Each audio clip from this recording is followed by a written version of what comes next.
heroes celebrate. They have done it.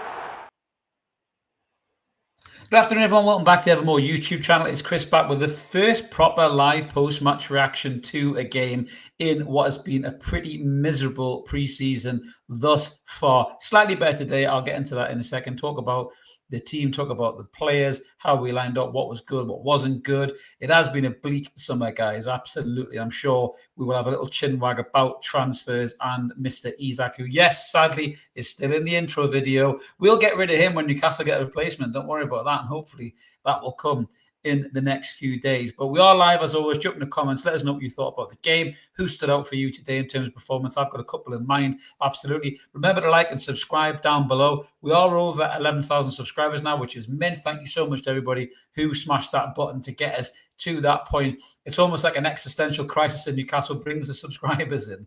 Normally, because I lose my mind and have a good rant about things, and rightly so. And I'll tell you something, if Newcastle don't fix what's wrong before the season starts, I will be in for the most almighty rant you've ever seen in your life. Honestly, I will make swears that you've never heard before. That is a guarantee. But anyway, I'm in a better mood today because Newcastle United have just come off of a result, 1-1 draw with Tottenham Hotspur over in Korea. It was pretty much a kind of testimonial game, really, for Son Heung-min, who, what an unbelievable servant he's been to Spurs, and a player in the Premier League, an absolute class player. I'll get into him more in a second. But this is how we lined up today in terms of the lineup with that awful green strip on. Let us know what you guys think in the comments below about that strip. It was fucking terrible. I hate that strip. It's absolutely awful. It's the most Saudi-looking strip I think I've ever seen in my life. But we started, obviously, with Nick Pope in goal, who seems to be playing every single game. Kieran Trippier, Fabian Schär, Dan Burn, Matt Targett, the world-class left-back is a Matt Targett. We had Bruno and Lewis Miley in a double pivot. A little bit more on Lewis Miley in a second. Very impressed with him today. Jacob Murphy, Joe Linton, and Harvey Barnes, and Anthony Gordon playing through the middle. If that doesn't tell you, PIF, we don't have any centre-forwards, I don't know what does. But going into the game itself, typical Newcastle, we're going through the mill. We're having an awful time of it. You know, social media is just completely drowning in people taking the piss out of us for not signing this player and that player. We think we're going to get somewhere with Sesko. Doesn't look like it's going anywhere. Is he waiting for Man United? All these horrible plastic Man United fans coming out of the woodwork, giving us shit. And you think, oh my God, at least there's a game to distract us. And it wouldn't be Newcastle United this pre-season if they didn't concede in the first 5 minutes or whatever it may be. We were terrible in the first 10 minutes, couldn't get going. Brennan Johnson comes through, shot to the bottom left-hand side. Nick Pope takes so long to go down. I think I've seen the Millennium Bridge lift and go back down quicker than it took Pope to get down to that shot. Again, Aaron Ramsdale's come in, and he's not James Trafford. I was very, very underwhelmed by Aaron Ramsdale. But watching a little bit of Pope today, you know, I think the first 2 minutes he hits this ridiculously sliced clearance that nearly ended up in my fucking garden from Korea. It was that bad. I'm starting to now think, maybe Ramsdale isn't a bad idea. I think Ramsdale will get game time in the Cellar Cup, which is coming obviously next weekend. But looking at some of Pope's actions today, oh yeah, a little bit worried. But after that, Newcastle came back into the game. I thought we played with the ball quite well, actually, to be brutally honest with you. We 4 minutes, Brennan Johnson scored. We started to get back into the game. Lewis Miley was on the ball a lot in a kind of a deep line role of the 6. Bruno pushed a little bit further up. And I thought Lewis Miley looked really composed today. Very good in the ball. Nice, neat little passes around the corner to people. Very sensible passes. Couple of nice sprayed crosses, cross-field passes. He just needs that little bit more of courage just to look and just knock that through ball through with the pace, you know, to Gordon or whether it's a Sula or somebody like that.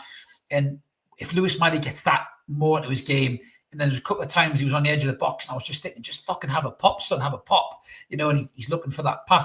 Get a little bit more confidence in Lewis Miley's game and do those kind of things. We've got an unbelievable footballer on our hands right there. You know, what is he, 19 years old, 18 years old? And he's got all the tools. But He just needs to know how to use them. I think once he starts getting that into his game, he'll be much better. But we get our goal on the 38th minute. It's a beautiful bit of play, a nice little bit of 1-2 passing between Bruno and Joe Linton through Anthony Gordon. He slips it out to the left-hand side. And Harvey Barnes does what Harvey Barnes does best. He chinks back inside. He rifles one in off the post. And it's 1-1. And we're good for it, to be honest with you. We create more chances after that. Some lovely crosses coming in from Trippier. Some nice crosses coming in from Murphy. Didn't quite get there. Joe Linton misses a chance, I think, as well, even before we get the goal. So we started to play quite well, in all fairness. We really, really did. And then there was a little bit of back and forth. There was some feisty tackles going on in this game as well. Bruno and Christian Romero. I think, is that Argentina versus Brazil again? I think there was a lot of that, to be fair. Ended up getting up and choking him by the throat, to be honest with you. The Trippier pulls down Son, and you think that would have been a red card in a competitive game. But it was quite a good competitive level, I think, in terms of tackles and intensity, and it was a good test for the lads. I thought they did quite well. Out of this whole preseason so far, spanked by Celtic. I think all the distraction with Isak as well threw things out of kilt for that game. I really believe that. I don't think the players knew what the fuck was going on in that one. Much better performance against Arsenal, where we just now really lost 3-2. Beaten by the K All-Stars, there's no excuse for that. And then this one is a decent performance. So going into the Salah Cup after this with, back at home, we've got Espanyol, we've got Atletico Madrid, two unbelievably very, very good sides, much better probably than certainly the K-League All-Stars. But I feel like this game, that extra quality of improvement and performance was needed, just to try and lift the gloom a little bit that was going on. But I think Bruno and Miley played the entire game. Actually, I'm just trying to see if Bruno came off at all. No, he didn't. So Bruno and Miley played the entire game in that double pivot midfield. I thought they did quite well. Nice to see Lewis Hall back in action as well.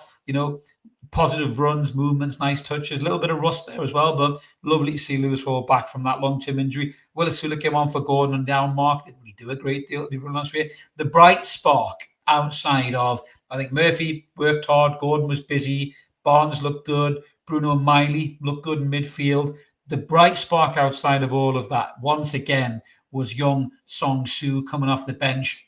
This kid has something. There's no doubt about it at all. I think is he 18 or 19? When we signed him, I was thinking, this is just a PR stunt. But I tell you what, he's got composure. He's got quick feet. He's got a good head on his shoulders in terms of knowing when to hold the ball, knowing when to release it. Put a lovely cross in as well on the edge of the box. And the way the squad's going at the minute, how light the squad is, I actually think keeping Song-Soo around is not a bad idea. He's got that little bit of X-factor. He's got pace. He's got trickery. He's got something. Even if he just gets in the box and jinks inside, he could win you a pen or something like that. What I've seen from Song-Soo is much better than we've seen, from the likes of what's the young winger called again? Is it Sanasu? Sanasu, yeah. I've seen much more composure with this young kid in the small little cameos that he's given us than I've seen from some of the academy players over the last 2 or 3 pre-seasons. So it's exciting to have him in there. I think you'll get some game time again in the Seller Cup, and then I think Howe will make a decision on. Obviously, it'll depend on transfers as well. But the game ended 1s each, and that was pretty much where we were, really, in all fairness. So let's see if we can get some of your comments up here, guys. Got a few comments flying in already. Got one there from Jamie. He says, greetings from Baku, Azerbaijan. Thanks for signing in, mate. Love your take on Isak's behaviour. Yeah, I'll get into Isak in a second, mate. Absolutely, 100%. Ian says that Pope was fucking dreadful again today. I just think the injuries have had a massive, massive toll on him. I just don't think he's anywhere near as agile a keeper as he used to be, Ian. We've got Stefan in the comments saying we need a backup for Lewis Hall because Target is such a weak link. I bet when he fell over, Stefan, my head was in my hands there. I think he got off with an offside link, didn't he? But he's not Premier League quality. The problem is there's no fucker wants him. That's the problem. He's on 100 grand a week, 20 grand less than Isak. No wonder Isak's pissed. But yeah, the depth and quality in our team is woeful. Outside of the starting 11, if you include Isak in the mix, it's woeful. Stephen saying, got the feeling, Sesko, we are being used by the awful Italian and his cabal to draw up Manchester United, who the sports media seem desperate to land. Yeah, I'm going to get into that, mate. The sports media thing, the constant need to mention Manchester United in this equation for Benjamin Sesko. Well, it looks like Newcastle have done all of the groundwork. They've done all of the bidding. They've done all of the donkey work. They've got the costs in place. They're just trying to work out the structure of the deal. Every single one of these fucking media influence, arse-kissing, red cartel sucking twats have to turn around and turn the narrative into Manchester United. It's fucking disgraceful. See, when this window's over, I'm going to go in on every single fucking one of them on a rant. I really am. Romano, Ornstein, Jacobs, you name it, line them up. They're all getting off me because they're absolutely shit.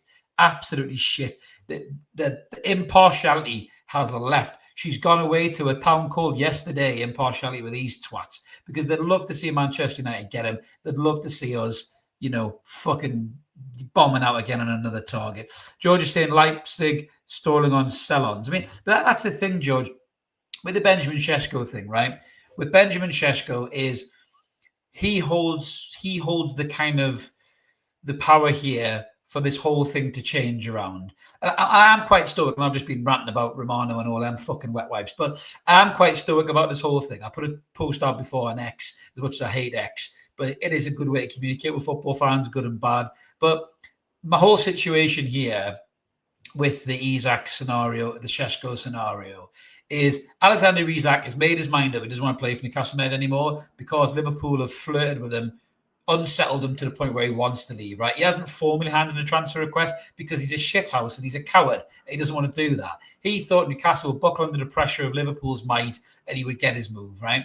And the big reason he didn't do that as well, I listened to the True Faith pod earlier and Alex and the guys were on fire and they made a really good point. There is no authoritarian figure up there, and that's why Isak is throwing his toys out the pram and smashing cups and saucers in the kitchen, right? There is nobody there to stop him doing that. If there was a authoritarian figure that pulled him and said, listen, Alex, I'm not happy with the fucking shit you're pulling. You'll go when we tell you go. Get back to pre-season, right? He wouldn't do that crap. And his agent wouldn't pull that shit either. But there is nobody there. Howe's in a really difficult position where Howe still wants the player. And listen, the player is a quality player. There's no doubt about it. On his game, he's the third best centre forward in the world, really, right? But he doesn't want to play for us anymore. He's made his mind up, right? And that's fine, Alex. You made your mind up, right? But you ain't going anywhere until somebody pays the fucking going rate for you, mate. That's how football works, right? And at the minute, Liverpool ain't paying the going rate. Going back to the Sesko thing. If Sesko decides that he wants to come to Newcastle United, happy days. We're happy. I personally think, take my black and white blinkers off for a minute, from a footballing decision, that's a better football decision for him than Manchester United are. Now, all the Manchester United plastics will give me shit about that and say they're a bigger club. You are a bigger club. There's no doubt about it. I'm not disputing that. Nobody in the chat will dispute that Manchester United are a bigger club than Newcastle United. But you ain't a better team. You ain't a better team right now, and you haven't got a better manager. There's no better manager right now in European football to develop young players than Eddie Howe right now. Arguably, Pep Guardiola, you could say, is the greatest manager of all time. But he doesn't develop young players like Eddie Howe does. Eddie Howe develops young players from good players to great players, and great players to unbelievable players. He's done it with Alexander Isak as well. The disrespect Alexander Isak has shown Eddie Howe by behaving this way is unforgivable, right? I'd understand if we had Steve Bruce as a manager or John Carver or some twat like that, but this guy plucked you from Spain when you had a 6-goal season and you were injury prone and nobody wanted to go anywhere near you. He brought you to the Premier League. He put you into a team. He built the team up to play to your strengths. He worked with you on the training pitch to develop on your game, to get within the width of the posts, to manage your body better, to stop yourself having so many niggle injuries. He's invested time and the club has invested resource in to make Alexander Isak the player that he is now, the player that people want to sign for 140 million quid. And he's spat in the face of Eddie Howe and all of those other players as well. He really, really has. And that's unforgivable. There really is. If or when he goes, I will do a video. I'll tell you exactly how I feel about Alexander Isak, because I'll never forgive him for the shit that he's pulled. But if he stays at a football club and scores goals, he'll be doing his job and he'll win us all back over in that regard. But the relationship will never be the same. But going back to Sesko, if Sesko wants to move for footballing reasons, Newcastle's the move. Newcastle's the move. Again, a better manager, as I just said there, a team set up to set up goals for him. We've got Anthony Elanga and Anthony Gordon out on the left and right-hand side. We've got Harvey Barnes, we've got Bruno Guimaraes that can get you the ball. Even young Louis Smiley can get you the ball, right? We've got players that can give him the ball, whip crosses in to win headers and score goals. We've got players that can bring him into play. his power, his pace, and everything will work with Newcastle United. Slightly different to Isak. He's a bit more of a beast, but we would adapt our game to Sesko's strength. He's got the Champions League as well that he can play in, which he's been playing in for Leipzig, scoring goals, and that's the platform that he wants to be in. If he wants to make the right decision, Newcastle's the play. But if he's swayed by an extra 100 grand a week or Manchester United's, legacy, we can't compete with that. We can't pay the money. The club won't pay the money. I personally think that Newcastle United should just, break that wage structure that they've got to break and take whatever lumps are coming. Because if you want to pay for the best or have the best, you have to pay for the best. And footballers want the going rate, and this is exactly the reason why we're losing out on targets as well.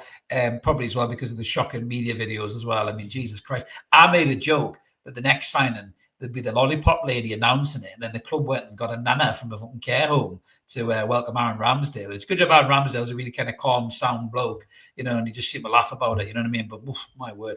But going back to the situation, so if Sesko comes to Newcastle, I think the visa deal gets done. I think it gets done. I think he comes to Newcastle. That's not a very nice deal, the way that's gone for Brentford. I think Visa's been quite disrespectful to Brentford. I don't know the ins and the outs. I can understand Brentford fans being upset just as much as we're upset with Isak, so I get it, right? But I think Visa will come to Newcastle. I think that deal will be done. So even if we don't sign Sesko and Isak is still in the club, he might not be fit enough here to play. Visa could start against Aston Villa and still be a goal threat for me. And I don't think that would be a problem. I really, really don't. But the situation with Sesko will determine when Newcastle go next, I think, because I think Visa will get done before Villa. Sesko is probably one that's going to take another couple of days to play out. I just saw a comment actually from Alexander. I said we should do a deal with Liverpool to take Harvey the swap deal. I'd be game for that, Alexander. I would be game for that. I'll get back to the Spurs game in a second. Actually, we're going off a tangent here. I knew we would do. But I would take Harvey Elliott as part of the swap deal because we need a midfielder. Let's not make any bones about it, right? Centre forward is one thing. Even if Newcastle sign Sesko and sign Visa and they cover the striker berth and Isak goes, right? Sesko's going to replace Isak and Visa's replacing Wilson. So you haven't handled any of the other fucking positions that are a problem. We haven't got a centre-half in with pace. We haven't got a centre midfielder to replace Sean Longstaff. So you still need those positions filled. We knew coming in this summer that it was going to be goalkeeper, centre-half, centre forward. Now Isak's made it 2 centre forwards, and then when we sold Sean Longstaff, you're looking at in terms of a centre midfielder. I mean, I know Harvey Elliott kind of doesn't play your traditional centre midfield, but he can play in that kind of centre attacking midfield role. You can maybe adapt your formation a little bit. You can play him as a kind of an 8 or a pivot point at the top of an attacking midfield with a double pivot, like Miley and Bruno played today. So it'll give you more options. But I think the biggest issue that we have is we don't really have cover for Joe Linton. Is the biggest problem when he's injured, and that is a big problem. George is saying that Visa feels like a wrong unto him, agent led. I mean, you got to try and take the noise away from it for a bit, George, because Visa is a Premier League proven goal scorer, and that's what we need. We need a player like that, And the Isak stunt, I think we would have went for a player like that regardless if Isak had been happy as a pig and shit and didn't encourage the move from Liverpool. But, Visa to me is probably the best we can get for that second striker option, unless we just pluck somebody out of total obscurity. But footballers are dicks, George. Unfortunately, footballers will agitate for moves. The money-orientated dicks. This whole mythology of the no dickhead policy doesn't really exist in the modern game because most footballers are dickheads, and that's just the way that it is. Their agents are dickheads who want more and more money off their prize asset every single year that passes. Look at Isak's agent. I think all of his clients are kind of nobodies, really, apart from Isak. So he's seeing pound signs, and that's why he's advising them badly to play this the way that he did. John's saying, keep Isak, pay him a wage because he's going to be cheaper than buying a new striker than waiting for the window. See, for me, John, and I said this to Mark before we come on, for me, the way things are going is... sorry, I didn't say this comment. Hang on a second. Would you take Højlund, 30 million from him? No, I wouldn't, Rex, at all. I would rather get a crash test dummy up front than Rasmus Højlund. He is shit. So that move for him was the worst move he's made in his career, and I'm not having Manchester United's cast off. Thank you very, very much. But going back to the situation, as I say, about the the situation with the centre forward. For me, it's cut and dry, I feel. At the minute right now, it's cut and dry. If Newcastle United do not get Benjamin Sesko in the door and he decides to go to Manchester United, it is what it is, right? But the impact of that is Alexander Isak does not go to Liverpool. And that's as simple as that. I think we're a couple of weeks out from Aston Villa. The club do not allow Alexander Isak to leave it with nobody to come in to replace him. They're not going to pivot and suddenly go to Samu at Porto when I haven't looked at him at all before, as far as I know. So I think it's Sesko or nothing. So Sesko signs for Newcastle, then I think that we see Isak go to Liverpool. But I think, looking at the other side of it, if Sesko does not go, I still think that Isak will stay at the football club, and he'll have to eat some humble pie, and he'll have to learn how to apologise to his teammates, his manager, and he'll have to come back and score goals to get that fan base to forgive him. And some of them may never will. Peter's saying still plenty of decent options after Sesko. If he doesn't want to move on quickly. I agree, Peter, but do you back this lot to do anything like that? They've had such a disastrous window. And again, when the window's open, I'll get into them lot as well. But the PIF have been asleep at the wheel. I said this a couple of times in some responses on X. The PIF have been asleep at the wheel. They're too interested in the golf, in the fucking boxing, in the Formula One. They've seen Eddie Howe, make miracles out of fucking molehills, and they think he's just going to do it year in, year out, year in, year out. They haven't bothered. They've trusted the UK team that they put in place to run Newcastle United, and they've run it into the ground. They haven't got the sponsorship deals for the training ground. They haven't reached the commercial heights that they want to reach. They are awful, absolutely awful. The sporting directors that they appointed, one was a rat who fancied his chances at Manchester United more, and the other one left because his mate got ill. Terrible appointments, awful appointments. And the club has to own that, and PIF have to own that, and the Rubens have to own that. And they haven't done any of that at all. And they've let that club go into the most important transfer window the last 3 or 4 years, probably since the takeover, really, a chance to kick on again, because you're not going to get an opportunity where Manchester United and Spurs drop so far off the map that you can get ahead of them. You can create a massive gap between you and them if you get it right. They've got it wrong. They've absolutely got it wrong, and they've hung the manager out to dry. I don't believe that Eddie Howe has forced this narrative of he doesn't want a sporting director. He just didn't want that sporting director, because by all accounts, if you believe what you're reading in the Craig Cope pieces, and I think Craig has really, really cast iron sources at the club, I think Mitchell was a bit of a dick. And I think he upset a lot of people, including Alexander Isak and his people at the football club. And for me, I think the club has made a massive mistake going at this window, completely ill-prepared, and we will feel the aftershocks of that if we don't get the players in that we need at all. Comment there from Leo. I think Leo's a Man U fan, but you're welcome to chat, bud. He's always well behaved. Would you take Thuram from Inter? I would if he'd come, but I'm just not sure that he would come. Is that Butchie P? Chris, mentally, emotionally, and almost physically, Isak has gone. We can't force him to stay, but his heart is not in it. He'll never be the same. I don't disagree with that, mate. But at the end of the day, if we don't have anybody else in time, Bunch, I think we're gonna have to use him, mate. But if Visa comes in and starts banging in goals, then he can rot the fucking reserves, as far as I'm concerned. Agent Tech saying Sesko deal is not off; it's just due to payments. He wants the add-ins in his guaranteed, Chris, plus a sell-on. I agree, Agent Tech. I actually think Newcastle are a lot further down the line with the with the Sesko deal than the cartel-loving influences like Romano and Ornstein would leave you believe. Don't get me started on Alex Crook. I only waste my breath on that fucking fat wanker. He's a Man United fan, top to toe. I don't even read the shit that they put out there. But Goldbridge dismissing Downey as well. Ridiculous, unnecessary. But the situation, I think, it is the structure of the deal. But to me, it sounds like Newcastle are way further down the line of negotiating with Leipzig and Sesko than Manchester United are. But it all goes back to the player. If the player wants to go to Manchester United fundamentally, then he'll wait for Manchester United. But once again, with Newcastle, if that's the case, walk away, as Peter said before. Go and get another target. Don't waste your time. But if the player has insinuated he will come to you, if all of these things are met from Leipzig, then he's our player. But I think we'll probably find out next week, what's going to happen with the Sesko deal. But if we do lose him, I just think Isak will have to stay. I really, really do.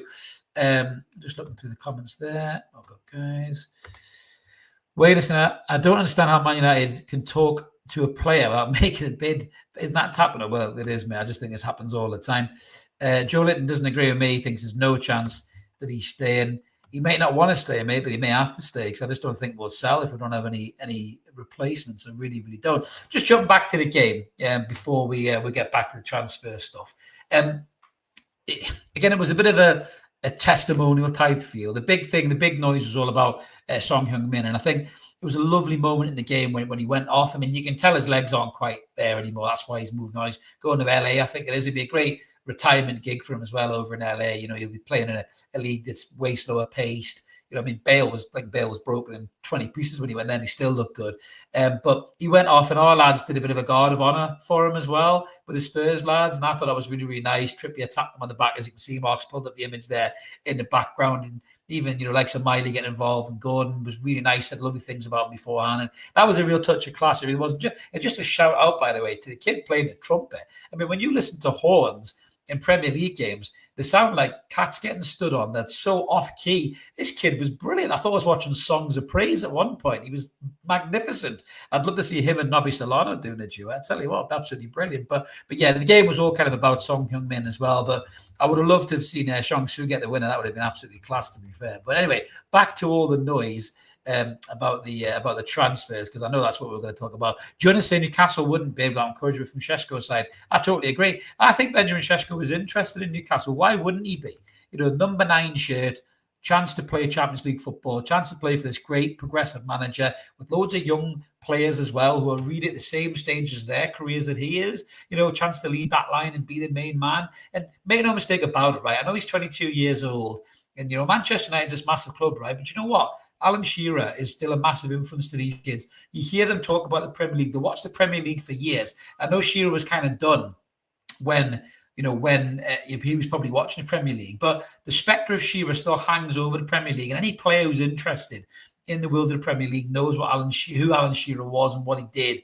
You know, and the chance to wear that number 9 shirt and be that player will appeal to Sesko's ego. There's no doubt about that at all. Yeah, Tuna says Maddison's injury looked bad. It did. I feel a bit sorry for Maddison. I'm a big Maddison fan, as you all know. I like his character. I like his ability. He's had rotten luck with injury, to be fair, but I hope it's not as bad as it looked, because of that. Yeah, you don't want that in a pre-season game at all, do you? Absolutely awful. Stephen saying there's no coherent journey of thinking with the transfers. Buy low, sell high, massive payday every 2 to 3 years. Honestly, Chris, is Howe's sentimental attachment to players contrary to that thinking? I think it has been, and I'll double down on that. I don't think I've ever shied away from that. I think that the issue is Howe has kept players longer than he should have done. I think he should have sold Almiron and Longstaff and Wilson when we qualified for the top 4 and kicked on and got better players. It didn't happen. But I think the situation now, I think Mark's in the chat there as well, is saying that no sentiment of football anymore, Stephen. You can't just love players anymore. It is very much a business transaction. But I think the issue with us is we don't trade players very well. That's something that Villa have been really, really good at, you know, with the likes of Douglas Luiz and John Duran and players like that. We haven't done any of that, right? They're possibly going to have to trade Ollie Watkins. He might even end up at Newcastle United, to be fair. But I think this is the problem. Newcastle haven't traded enough. But when Howe came in, we had such a kind of ragtag bunch of misfits. I mean, Isaac Hayden's just left the fucking club. No disrespect, Isaac Hayden. He seems like a lovely bloke, but he's never been playing for us for how long? You know, we still had all these relegation players, these Bruce players, you know, and we had to change all of that first. And then we had to build up this team ethos to work together. And, you know, and he's done that anyhow. He doesn't want to break up the inner sanctum that, you know, Alexander Isak took a sledgehammer to that, to be honest with you. And that's why I think Howe will be so disappointed with his behavior, because, you know, that sense of unity and togetherness and everything else, you know, that Howe is built over the last 3 years, you know, he will not like the way Isak's behaved at all, no doubt about it. John Kay saying the Toon should have done the same as Forest with Gibbs, White, and told Liverpool to get stuffed. I wish I would have done, but that would require your owner to get involved. And Marinakis handled that superbly. Whereas, where's our owners? Where's Piff? What they're bothered about, you know? They're unveiling a new sports car or booking Anthony Joshua versus fucking Jake Paul or something like that. They don't give a fuck about that. They don't care about that. There's some serious answers that need to be provided to questions that we're all going to have if this window flitters out and we don't end up with the players that we need and they let Isak go and don't replace him. You know, I think it'll turn toxic very, very quickly. Fletcher said Sesko at 22 could give us 4 years and move on after working there to improve his game. Amram has improved no one at Man United. You're absolutely right. He's improved no single player. And the pressure's on Amram. no mistake about that whatsoever. You know, he got away with one last year, but if they have a fucking mare at the start of this season, he could be out on his arse by Christmas. And that's something that Sesko and that need to look at. I do like this comment from Peter. We need a David Dean type character at the club, someone with contacts, negotiating skills, and consequently the ability to network. I think it's a great shout, Peter. I think I said that right from the jump at the takeover. We needed somebody like that. That's what, if you go back to Chelsea takeover, didn't they get was it Peter Edwards, I think it was, at Manchester United? They got him in right early on when they were signing all the players and they were doing all the stuff. We need someone like that, no doubt about it. I mean, there is rumours, I can't remember the name of the lads, but there is rumours that there's meant to be a new sporting director and a new CEO coming in, but they ain't going to do that until this window's over, because they don't want to be tagged with the disaster that there has been this window, and I wouldn't be either if I was going in, to be fair. Statement of the day from Dennis Jules: Romano is a douchebag. He absolutely is a douchebag, mate. He's pathetic, is what he is. That bit where he put the video out saying Newcastle's bid isn't relevant or isn't important. I mean, the lack of impartiality with the way these guys are covering this is absolutely horrendous. You can just see they're on the payroll for these kind of cartel clubs and the agents that represent the players. There is absolutely no doubt about that in my mind whatsoever. Gary said he's just got back from 10 days in Egypt. Had to delete Sky Sports app. Absolute shithousing from them and Liverpool to turn ahead and hijack the Ekitike deal, 150 million rot in the reserves. Well, I hope you had a nice time in Egypt, Gary. But yeah, it has been a really brutally poor summer, mate. George is saying, could Vlahovic thrive in a more physical league, though? Sesko is strong. I think Vlahovic is a really good player. I think he's fell away from the heights that he used to be at once upon a time. I still think there's a player in there, but I think he may be coming towards the kind of tailor end of his career. I just don't know whether that'll be the kind of player that Howe wants in the football club, to be really honest with you. But yeah, I agree again with Dennis again on the money. You know, top 6 mafia journalist, absolutely, with Romano. Yeah, the adventures of Rex saying Vlahovic wages too high. I think he may have to reduce that if he wants to get to the football club. Certainly a competitive one, but a lot of these players won't do it because Saudi's round the corner. That's another thing that pissed me off a little bit as well. So we're up against Manchester United for another player, Benjamin Sesko, and then you open up the social media, and social media is not good for you at the minute. It really, really isn't, especially in this transfer window. You know, our owners are making us look like mugs. They're making the club look stupid. We're getting called Rejection FC. You know, other fan bases take the piss out of us. Not the more classier fan bases or classier fans of the fan bases who are taking the piss out of it. It's the clickbait, gobshite, placker fans. I would say placker knackers is what I would call them. But X seems to think that's an offensive comment, calling somebody a knacker. I did that once, and they banned me for, I think they actually said racial language. I was like, a knacker, it's slang for testicle, which X is full of plenty of testicles, believe you me. But I think going back to the whole situation is, so we're up against Manchester United for this player, and bang, you open up the news, and there you go, Bruno Fernandes to Saudi Arabia. Really, PIF, once again, strengthening the arm of the teams that we are fighting against for players. I don't understand how that does not compete with them.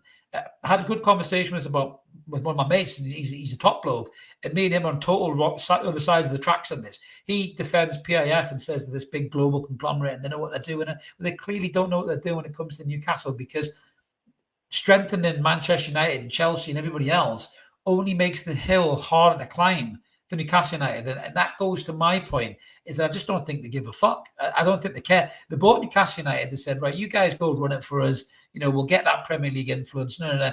And then they didn't realise all these restrictions were going to be put in place that all of the clubs voted for. And our current board at the time were on the camera with a huge smile on their face going, oh, yeah, we'll play along with all of that. You'll play along with the rules who have been brought in to stop you from signing players. What world am I in here?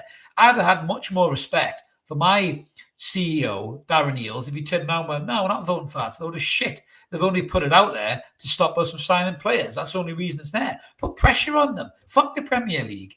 Fuck them. They're not there to help Newcastle United. They're to hinder Newcastle United. They're putting all these rules in place to stop another Man City, another Chelsea. And it's working. PSR's working.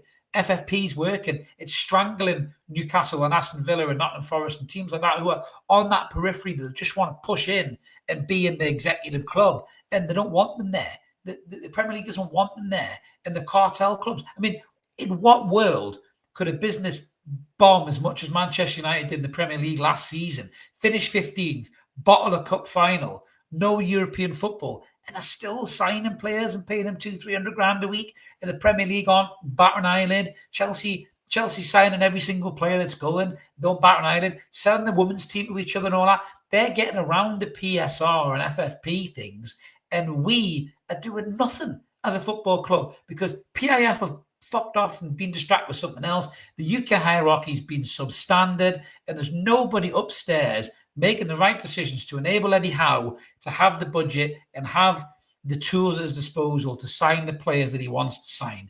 And that's the biggest problem with this football club. I don't take it out on Eddie Howe. I don't take it out on the players that are here.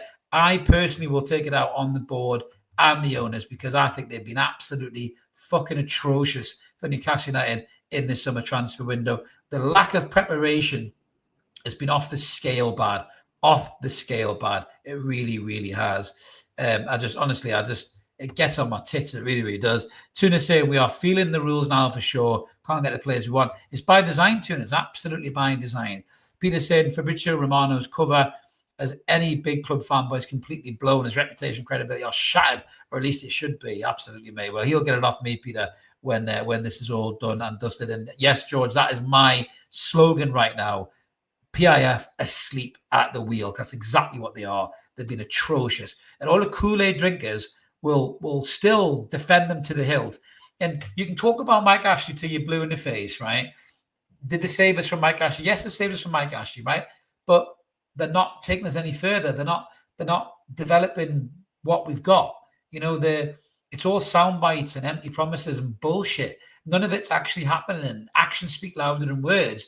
The one man who's got Newcastle, you know, to the level of success over the last 3 years is Eddie Howe. They haven't backed him for the past 3 windows. This is the 4th window that they're letting them down once again in. And if the window's shut and Howe doesn't get what he wants in, the media will turn on Howe when the results don't go our way. It'll be all Howe's fault. The same guy that the champion for the England job. It's bullshit. It really, really is. And some questions need to be asked. And I hope the fans ask them en masse. I really, really do. Because this ownership and this board need to get a finger out their arse for the next 4 weeks of the transfer window, or we're in trouble. We're in absolute trouble. I mean, this is off the back of a positive performance today. I started this positive. But when you start to think about the situation that we're in as a football club, it's not great. It really isn't great. And I don't want to sit here and rant in pre-season. I want to be excited about players. You know, we stopped doing my rumour has it videos because I was so pissed off putting all that work in, looking at players, researching players, only for them to go and sign for another club. And then it turns out we were nowhere near the table anyway. So it was really, really, it's really, really depressing, to be honest with you. Wayne's saying, what were your thoughts about how Amanda ran the club? I think there's 2 ways to look at it, Wayne. Amanda ran the club, you know, with passion. She was ambitious. She was dogged. She was bullish. She was stubborn. She wouldn't let anyone take the piss out of her or shove her about. And these lot don't do that. Eels hasn't been doing that. Mitchell hasn't been doing that. Ashworth hasn't been doing that. Silverstone, I don't know what he's doing. But none of these guys had the balls that Amanda Staveley had, right? And she was a great conduit between the players, the manager, and the fans as well. And they're cold, they're corporate, they're callous. There's no emotion. There's no connection. They put these videos out and go, here's the great to be a Geordie. Buy a new shirt, buy new trainers. They don't give a fuck about strengthening the squad and help keep us in a competitive place in the Premier League. And that pisses me off.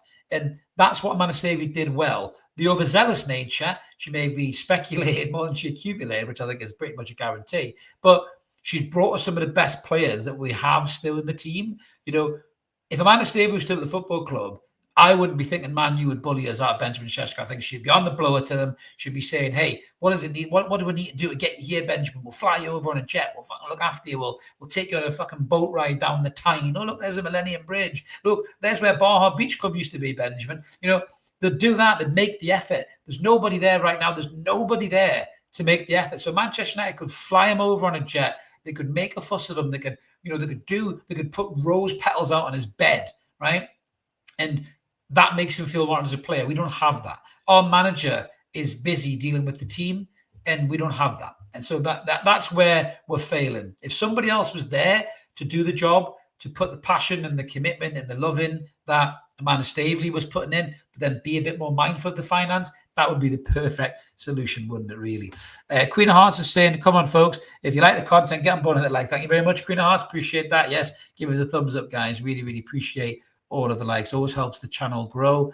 We've got the pop images. I like that. Some good performances for the youngsters in Asia. Eddie, take a lot of positive out of these 3 games. Yeah, absolutely, mate. Put it back to a positive. There's been some positive performances. I did say that before I went on the transfer run. This is the problem when you talk about the window. It takes you to a dark place. But yeah, I think Lewis Miley's looked good on the ball, looks sharp, looked really good in that number 6 role today, looks comfortable in that 6 role. We still don't know whether Miley's a 6 or an 8. I like him in the 6. I think he uses the ball really well. He's picking good positional senses. He's got a good pass to him, so maybe the 6 is where he belongs. Song Shu, as we mentioned there, looks a real player, real exciting player. Gordon looks hungry, looks like he's bang out again. His head's clear, unlike last summer where his head was all over the place, a bit like Isak's now. So there is some promise there. Alanga still has time to bed in, I think. And, I think he will be a really good player for us. That's the positives. The other sides, I've already mentioned it. Pope looks rusty. Back 4 still old. Lack of depth in midfield. Asula's not ready. Sorry, guys, he's not ready. So that's the worry. But hopefully Newcastle can sort that out in the coming weeks. Comment from Jameson. Chris, thoughts on Nunez? Get him on loan with Liverpool, paying his wages. Give us time to find it. No, not for me, Jamie. Fuck Liverpool and fuck Darwin Nunez. I don't want their cast-offs. Not interested. He can't hit water if he fell off a boat. So stop trying to give us your shit, Liverpool. That's not you, Jamie. Them. They can fuck off. Not interested in that at all. Everyone who keeps saying that deal, they can shove it up their arse. I don't want that player at all. I really don't. That player's not there. The player who's in Benfica is not there anymore. Send them the fuck away. Saudi will probably buy him anyway and then give Liverpool the money to do the Isak deal probably. Harvey Elliott, I'll take. Yes, not interested in Nunez at all. Throw Ekatike in as part of the deal. He's not going to get a game from him. Bram Stevenson, Isak isn't worth anything north of 110. Use Pecor. I don't know about that, mate. Not in the current market, mate. I don't know if you're a Liverpool fan, but in the current market, you get what you can get. Steve's saying, Chris, we've had better windows than this under Ashley. Maybe get Graham Carr back, and we can get some French diamonds in the rough. That'd be really good. Yeah, Tuna says Miley was class today. Yeah, I definitely agree with that. Mark agrees with me. No to Nunez. Absolutely not. Davidson was saying a reasonable performance. Gordon really stood out. The lad part looks a class act, but the striker problem is still very obvious. It's a gaping hole, David, isn't it? It's a gaping hole, mate. We look like a pencil without a point today. Really, is what we look like. We really, really did. But I'm there. It needs to get sorted. I agree with you, Lee. Yeah, blackball Liverpool from now on. Boo hiss. Yeah, fuck them. Honestly, I'd be tempted to never do business with them again. The way they've behaved. If you had somebody upstairs who was strong enough, they would turn around and say, no, Isak's going nowhere. He's got 3 years in the window and you lot can fuck off as well. And he would pull him out and he'd do an interview on Sky or he'd do an interview online and he would tell them how unprofessional that Liverpool had been and make them look bad. But, the main channels wouldn't play it because they don't want to damage Liverpool's reputation because they love them so much. Brian saying his club is in danger of pissing away the opportunity to cement our place in the top 4 in Champions League for years to come. I totally agree, Brian.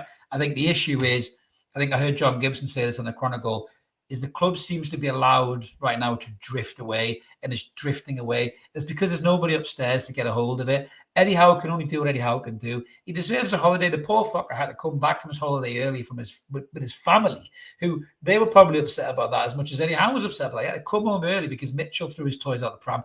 Why did they let that guy quit? They should have said, no, if you're going to leave, you work your notice till the end of the window, then you can fuck off, right?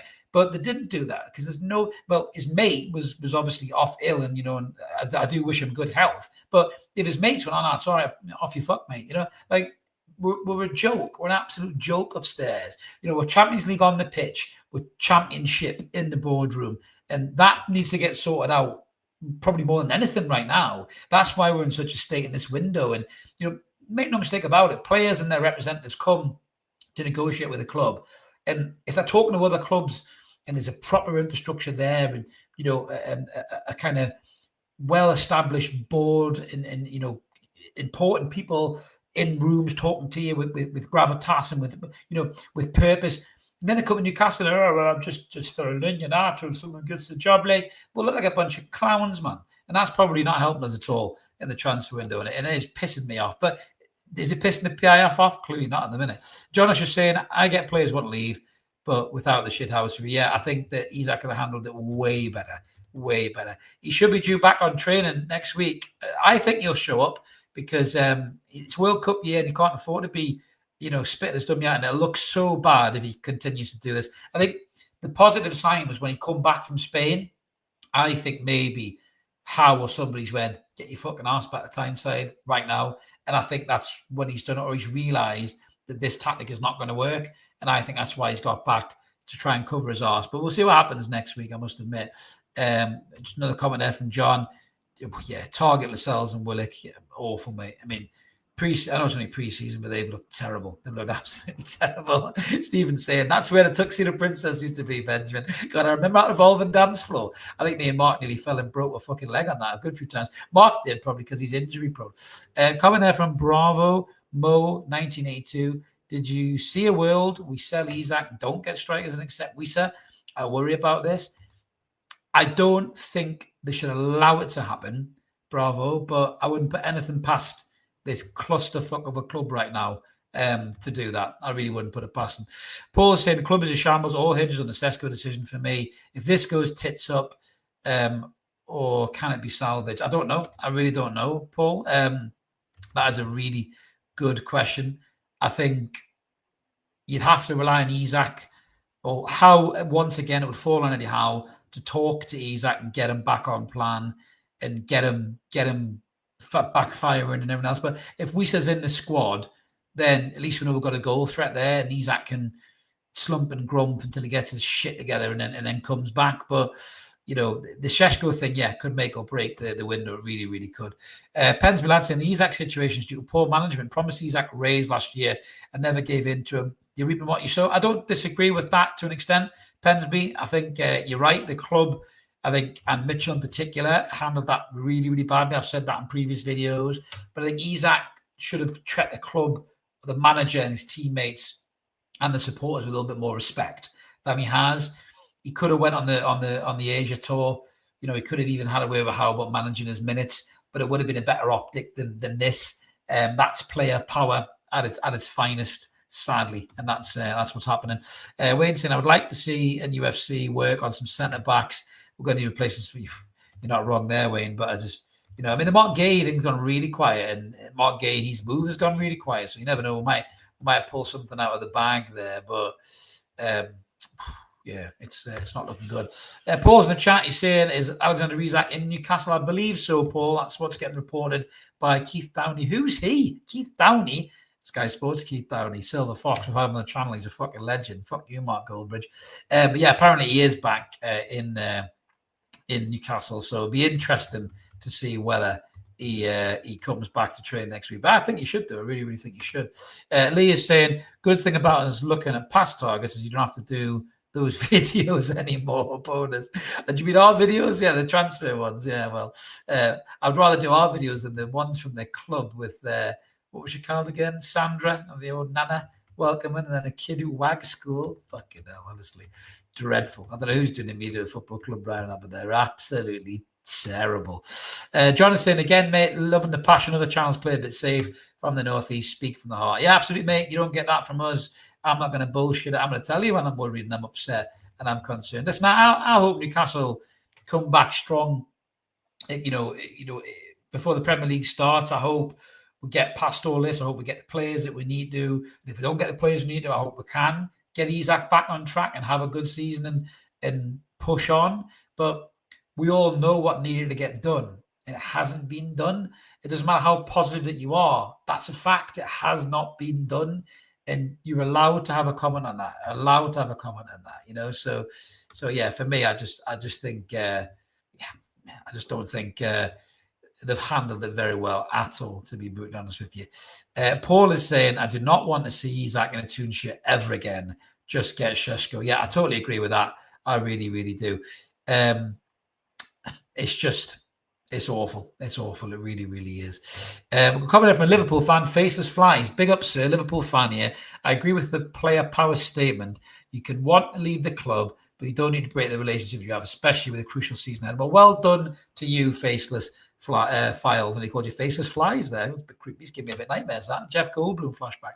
It's nice to see that a Liverpool fan can have a sensible conversation about this. You know, the Liverpool fans who are giving us the most jip about this were the same ones who were vilifying Trent not too long back there, you know, and that's not good. That's not good at all. Anthony Devaris, I can't believe you're slagging Janet off. I'm not slagging Janet off at all. She makes a lovely cake, mate. She really does. I'm not slagging her off. I'm slagging off the media, the club media team. I think they're awful, absolutely awful.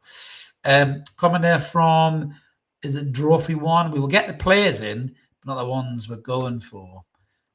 Interesting. I mean, I suppose when you look at that, wanted Trafford, couldn't get him, got Ramsdale. Mark Gahey, the one Scalvini, get one or the other, still a decent move. Wanted in Burmo, couldn't get him potentially. You've got Alanga. Wisa, who did you want instead of Wisa? I don't know. Good centre forward, to be fair. You wanted Ekatike, you've got Sesko. So I don't mind that if we don't get the players that we wanted, and that's the quality that you get onto. I don't mind that at all. But it's if you go to the next level below is the problem, and then you're in real trouble. Faceless has said he still doesn't like Trent, though. I'd say he might get found out in Real Madrid, very, very good in terms of his set pieces, but yeah, he's not particularly great in terms of his defensive ability. He might get in some big trouble there. Stephen is saying, I would get Sesko, Wisa and Muniz and get Sula out on loan. He's nowhere near ready. I suppose if you're going to bring in them three, you can send a Sula out on loan, but I don't know about Muniz. I really don't. He's a couple of little good cameos, but nothing really major, to be honest with you. Wade is saying, do you think NUFC should be going for £78 million target, as we've historically done, or get cheap targets like Bruno Barnes, Gordon Tonali? I wish that we could, but I think that work should have been done earlier in the window. I just don't think it has been done. I really, really don't. Stephen said, can we get a brief Goldbridge interview and Bruce impersonation, Chris? I can imagine that. I could imagine, getting them on the channel and he'd go, welcome back to the United Stand. I've got Steve Bruce, the best winning captain at Manchester United. Well, I'm great, and it was great to have us on, Mark. I really appreciate your time. Yeah, fuck Newcastle. We're a much bigger club. That's right. Oh, yes. Well, there you go. That's about as much as you're going to get, mate. But yeah, I could just see him getting Bruce on there, to be fair, because that would just be pure Bruce, wouldn't it, really, to go on there and laugh at Newcastle for us for missing out on Sesko. So, please don't make that happen. I think somebody said, have I got a prediction at the end of the window there? So I'm going up there. Yeah, bravo, Mo. Prediction at the end of the window. I mean, we'll do something nearer the time. We'll do something in terms of a kind of a season preview. But for me, I would say, that's a big prediction. Sitting here right now, I think we might get Sesko, and I think Isak will go. I think we'll get Wisa. So we'll get Sesko and Wisa. I think we'll end up with possibly Mark Gahey. I think that might come out of nowhere for the centre-half position because it's gone so quiet. Obviously, Ramsdale's in, Alanga's in. And then I think Harvey Elliott may come in as part of the Isak deal, and that's the targets. That's a prediction, a hopeful prediction. To be honest with you, how I'm feeling right now in Newcastle, we could end up with fucking nobody. Oh, God. DCL says, Tony, don't say that, mate. My God. Imagine we only get him, my word. Brian's late to the chat, but good to see you, Brian. Hello, mate. Nearly wrapping up, but go back and watch it, everyone. But so, I mean, what I will say is that Newcastle have got a lot of work to do. I mean, it's good that we're coming back from being over in Korea and in Asia and everything else, because Howe can go and speak to the recruitment team, where we're at with these deals, get them done, get them sorted, and then wrap them up within the next couple of weeks. It'll be too early for them to play in the Seller Cup, I'd imagine. If we get Sesko wrapped up, even if we've got them wrapped up and Wisa wrapped up mid next week, they might come on the pitch, which will give a bit of positivity. But I don't think that would be in the squad. And then you're basically going to have to give them a week's worth of training and then throw them in. Arguably, Sesko could be leading the line against Aston Villa. First game for Newcastle United, never played any minutes before that, you know. At least when we saw, I think he's apparently proven he might come in and lead the line, and maybe Sesko would be on the bench potentially, I don't know. But I think that's my positive outlook for the window. But to be honest with you guys, it changes hourly. I feel so run down by this window. I'm so bored of this window, and it's all down to the club's failure to prepare, really. You know, that'll probably be the strapline for the video, I'd imagine. Big Al60 said DCL or Jamie Vardy. Who would you rather have, DCL or Jamie Vardy? Personally, I'd rather have Vardy. At least he's a shithouse and he's got the ability to pop up with a goal.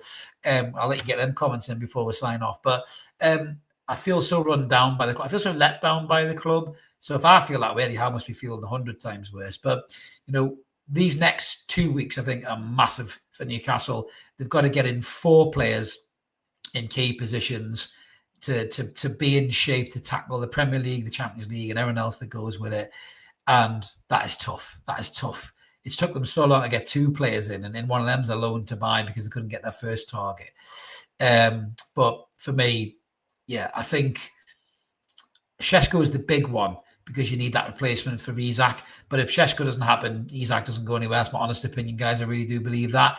And then they've got to focus all their efforts in to get that centre-half midfielder in as well. Arguably, you need 2 centre-halves. You really, really do, because Botman is held together with sticky tape at the minute, and I'm really worried about his long-term fitness. If you say good video, Chris, like the way he tells us, no bullshit. Only thing I disagree about is a fear Manspew will whip Sesko out. Yeah, you're not wrong, mate. I flip, mate. I flip, mate. I would, to be brutally honest with you. But I think that'll probably sort itself out within the next 48 to 72 hours, and then we'll know what's happening with Benjamin Sesko, I think. And hopefully it does go in Newcastle's favour. But listen, guys, if it doesn't, I think it means Alexander Isak goes nowhere.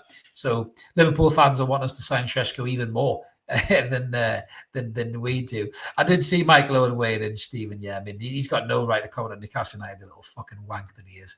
Absolutely not. But yeah, for me, like I say, it's a big couple of weeks. Positive performance today. We could have got beat again. That would have been no positive results in pre-season so far. Some good competition coming at the Sellar Park game next week. So hopefully Newcastle United will put some good performances, but need some players in, absolutely. But that's me done, guys. I've been going on for a little bit there. Thank you so much to everybody who's tuned in. I knew we'd go off on a tangent about transfers, but thanks for watching. Remember to like and subscribe. Keep it evermore. We'll be back with some more content soon. We'll be all across the transfer stories as they happen. We'll jump on, we'll give an opinion on that, maybe a little bit more walk and talks that we started to do as well, little short videos. But yeah, hopefully Newcastle can get a finger out of their arse and do what they need to do within the next couple of weeks, because if they don't, they're stitching Eddie Howe up and they're stitching the players up, and this is not going to be good for next season. But thanks for watching, guys. Have a belter. See you later.